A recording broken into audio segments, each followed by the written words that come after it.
Orisa's ultimate, Supercharger, is one of the most powerful teamfight tools in Overwatch. It can boost the damage of every friendly player within a 25-meter radius by 50% for 15 whole seconds. Orisa's Supercharger was one of the most impactful ultimates of the 2019 playoffs, but the introduction of Sigma and the double shield meta made it tricky to use. Pushing into one shield can be tricky enough, but facing two shields meant the teams had to play very patiently to take territory and create a safe spot to drop their Supercharger. Let's check out how the Atlanta Reign set up a supercharged teamfight against the San Francisco Shock. A fight that might have ended much differently if the Shock had landed just one extra hit of damage.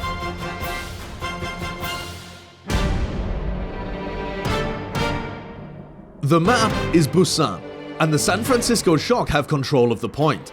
The Atlanta Reign are about to round the corner, and they're looking to make a play with Supercharger. Hey, we retake with Bongo, okay? To safely take ground, the Atlanta Reign need their Doomfist, Orisa, and Sigma to carefully rotate through their abilities to force the enemy back. Doomfist can knock people back with his rocket punches, and Sigma and Orisa can use their accretion and halt to set up picks or force the enemy to burn important defensive cooldowns. Ursa leads the charge for the Reign, knocking the enemy Sigma back with a rocket punch. As soon as Ursa knocks Sigma back, Atlanta's tanks quickly move in, and Dogman uses Coalescence to aid the push. As soon as Dogman uses his Coalescence, SF Shock's Violet unleashes his own to hold back the advancing members of the Reign. On the front line, it's all on Sinatra, Choyobin, and Smurf to stop the Reign.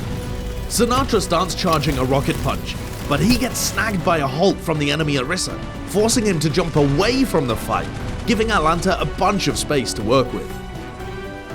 Ursa wastes no time and lands another rocket punch, this time knocking Smurf all the way back to the stairs, forcing the Shock's front line further and further back.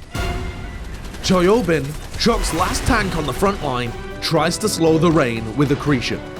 But the Rock gets tanked by a fortified Poke, not slowing him down a bit as he fearlessly advances to drop a fresh shield and his Supercharger.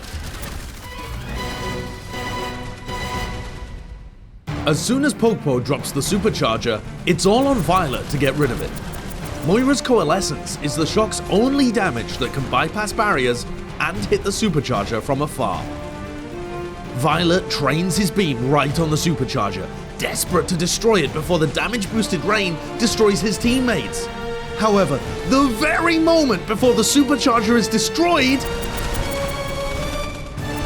Violet's Coalescence expires, leaving the Supercharger alive with just a sliver of health. Like seriously, I'm pretty sure that's literally 1 HP.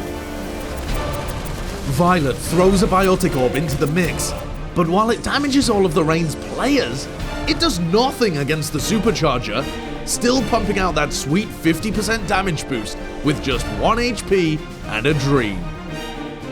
With the help of the damage boost, Dogman finishes off the Shock's Reaper just before he can get out of range of Biotic Grasp, scoring first blood for the Atlanta Reign. After the Reaper drops, Ursa creates even more space for his team, obliterating the full health Sigma with just one supercharged rocket punch and a couple of hand cannon shots. With the 6v4 advantage, Atlanta move in to clean the rest of the Shock off the point and retake it for themselves. With much thanks going to just 1 point of health on a very dangerous Supercharger.